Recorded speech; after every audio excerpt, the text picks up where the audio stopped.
आणि लाल्या हा इतका फेकाडा आहे, इतका फेकाडा की ह्याच्यामुळे त्याच्या भक्तांची फार पंचायत व्हायला लागली.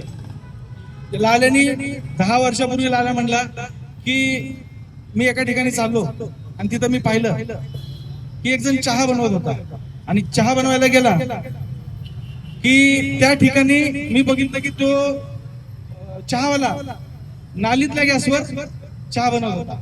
कसं बनवत होता? नालीत भांड उलट केलं, त्याला भूक पाडलं, पाईप घातला, तो पाईप कुठं घातला कुणास ठाऊक, तो म्हणला त्या पाईपाने गॅस चालला. लाल्या इतका फेकडा आहे, आजच्या घडीला लाल्याने जर नालीतला गॅस जर प्रत्येक जनतेला दिला तर आज हे सिलेंडरचं आंदोलन करायची आम्हाला गरज नाही. लाल्यानं सांगा आम्हाला पाईप कुठे घालायचं, आम्हाला फक्त त्यातून गॅस येण्याशी मतलब आहे.